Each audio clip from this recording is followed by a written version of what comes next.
কা বাতিলৰ দাবীত ৰাজ্যজুৰি তীব্ৰ প্ৰতিবাদ বিৰোধী ৰাজনৈতিক দলসমূহৰ তীব্ৰ প্ৰতিক্ৰিয়া কিন্তু কাক লৈ নিমাত বিপিএফ নেতা হাগ্ৰামা মহিলাৰী কা দিছপুৰ আৰু দিল্লীৰ সমস্যা বুলি মন্তব্য হাগ্ৰামাৰ মই দিল্লী বা দিছপুৰতো নাই এই বিষয়ত মই কোনো মন্তব্য নকৰো এয়া দিছপুৰৰ সমস্যা দিছপুৰে সমাধান কৰিব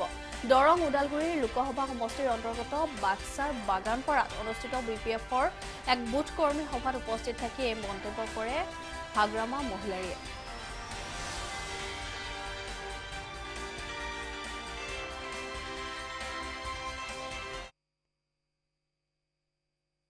লোকসভাৰ যেটো পজিশন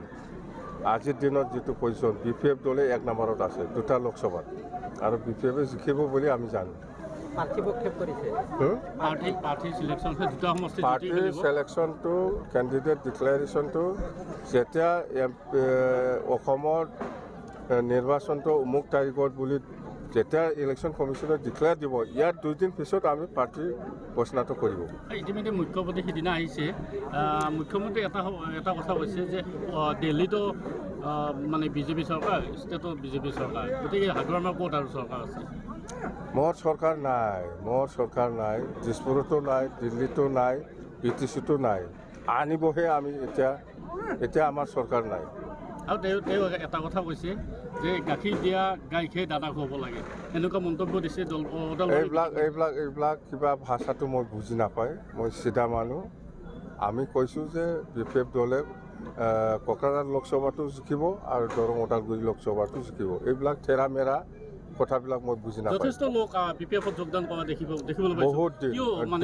ডেইলি বিপিএফ দলক বিজেপিৰো যোগদান কৰে ইউপিপিৰো যোগদান কৰি আছে ডেইলি এইটো অভাৱ নাই কোকৰাঝাৰত ইতিমধ্যে মিত্ৰজোঁটৰ প্ৰাৰ্থী প্ৰক্ষেপ কৰিব ইউপিপিএলে এইটোতো এনডিএ হিচাপে ডিক্লেয়াৰ দিব আজি ডিক্লেয়াৰ দিব না কালি ডিক্লেয়াৰ দিব মুঠতে সোনকালে দিব বুলি আমি শুনি আছোঁ সাংসদ নৱকুমাৰ শৰণে কি হ'ব দুবাৰকৈ সাংসদ হৈছিল তেখেতে নাই সেইটোতো মিছাকৈ হৈছে সি নিজে ট্ৰাইবেল হৈ পেলাই বেলেগক মানে বুৰ্বক বনাই পেলাই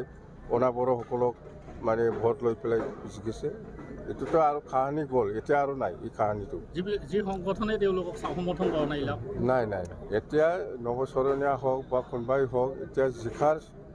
মেক্সিমাম চান্সটো বিপিএফ দলৰ আছে এতিয়া কোনো দলৰ নাই অসমত এটা বৃহৎ প্ৰতিবাদ চলি আছে কাক লৈ এইটো মই দিছপুৰ দিল্লী এইবিলাক সমস্যাৰ লৈ মই কমেণ্ট একো নিদিম পিছত দিব সময় নাই খাওঁতো আমাৰ কিবা না দিছপুৰৰ প্ৰব্লেম দিছপুৰে কেনেকৈ সমাধান কৰে সেইটো দিছপুৰৰ কথা আমি এতিয়া দিছপুৰতো নাই দিল্লী চৰকাৰতো নাই দিছপুৰতো নাই বিটিচি চৰকাৰতো নাই সেইকাৰণে এইবিলাক খা বা কিবা সমস্যাৰ ওপৰত কমেণ্ট দিয়াটো আমাৰ কাৰণে ঠিক নহয়